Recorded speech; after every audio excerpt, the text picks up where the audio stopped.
রাজধানীর কাকরাইল বিজয়নগর এলাকায় জাতীয় পার্টি এবং গণ অধিকার পরিষদের মধ্যে সংঘর্ষে গুরুতর আহত হয়েছেন গণ অধিকার পরিষদের সভাপতি এবং ডাকসুর সাবেক ভিপি নুরুল হক নূর। সংঘর্ষ দমন করতে গিয়ে পুলিশ এবং সেনাবাহিনী ঘটনাস্থলে যায়, কিন্তু প্রত্যক্ষদর্শীদের দাবি সেনা সদস্যের লাঠিপেটায় গুরুতর আহত হন নূর। এই ঘটনার পর থেকে রাজনৈতিক অঙ্গন থেকে শুরু করে সাধারণ মানুষের মধ্যে একটি প্রশ্ন ঘুরপাক খাচ্ছে, সেনাবাহিনী কি সত্যি দমনপীড়নে জড়িত, নাকি তাদের ইচ্ছাকৃতভাবে বিতর্কে আনা হচ্ছে?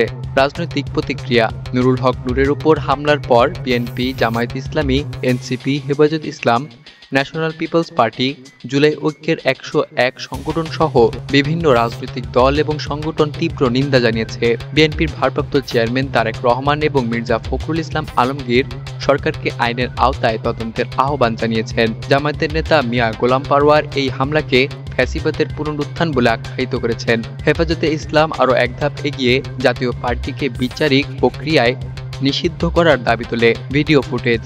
ঘটনার পর প্রকাশিত ভিডিওতে দেখা গেছে সেনা সদস্যরাই নূরের উপর লাঠিপেটা করছে। এটি সাধারণ মানুষকে হতবাক করেছে, কারণ সেনাবাহিনীকে সাধারণত নিরপেক্ষ বাহিনী হিসেবে ধরা হয়। প্রশ্ন উঠছে, সংঘর্ষ থামাতে গিয়ে কেন সাধারণ কর্মীদের বদলে সরাসরি নুরুল হক নূর এবং সাধারণ সম্পাদক রাশেদ খানের মতো শীর্ষ নেতাদের উপর আঘাত করা হলো? সরকারের অবস্থান। সরকারি বিজ্ঞপ্তিতে বলা হয়েছে, পুলিশ প্রথমে পরিস্থিতি নিয়ন্ত্রণে ব্যর্থ হলে সেনাবাহিনী মোতায়েন করা হয়। উভয় পক্ষ ইটপাটকেল ছড়ে, মশাল মিছিল বের করে এবং আগুন দেওয়ার চেষ্টা চালায়। তাই জননিরাপত্তার স্বার্থে বল প্রয়োগ ছাড়া কোনো উপায় ছিল না। এছাড়া সেনাবাহিনীর ৫ সদস্য আহত হয়েছেন বলে জানানো হয়।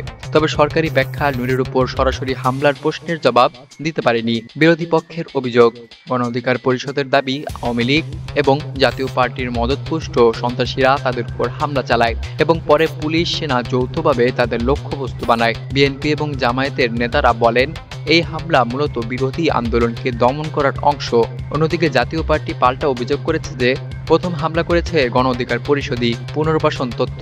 জাতীয় নাগরিক পার্টির নেতা হাসনাত আবদুল্লাহ অভিযোগ করেছেন, ভারতের প্রত্যক্ষ মদতে জাতীয় পার্টি ব্যবহার করে আওয়ামী লীগকে পুনর্বাসনের চেষ্টা চলছে। তার ভাষায়, বিপ্লবীদের রক্তাক্ত করে পুরনো শক্তিকে আবার ক্ষমতায় আনার ষড়যন্ত্র চলছে।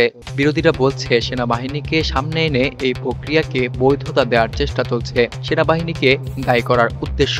বাংলাদেশের রাজনীতিতে সেনাবাহিনী বরাবরই একটি গুরুত্বপূর্ণ কিন্তু সংবেদনশীল শক্তি। তাই তাদের নিরপেক্ষ ভাবমূর্তি ভাঙ্গা গেলে সাধারণ মানুষ আর সেনা হস্তক্ষেপকে স্বাভাবিকভাবে গ্রহণ করবে না। তবে অনেক বিশ্লেষক মনে করছেন, বিরোধী দলগুলো হয়তো ইচ্ছাকৃতভাবে সেনাবাহিনীকে দায়ী করছে, যাতে তাদের ভাবমূর্তি ক্ষুণ্ণ হয়। বিদ্রোহীদের ছায়া।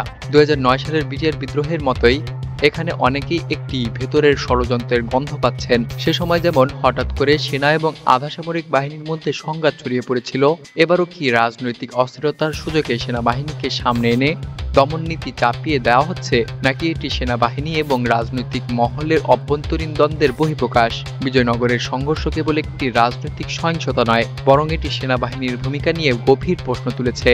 ভিডিওতে তাদের লাঠিপেটা ধরা পড়লেও সেটিকে তাৎক্ষণিক সিদ্ধান্ত ছিল নাকি উপর মহলের নির্দেশ, তা এখনও পরিষ্কার নয়। একই সঙ্গে এটাও অস্বীকার করা যায় না যে সেনাবাহিনীকে উদ্দেশ্যমূলকভাবে বিতর্কে টেনে আনার চেষ্টা চলছে। সত্যিই তারা রাজনৈতিক দমনপীড়নে জড়িত কিনা, নাকি কেবল বলির পাঠা বানিয়ে নতুন ধরনের রাজনীতি খেলা হচ্ছে? এই প্রশ্ন থেকেই যাচ্ছে সকলের মনে।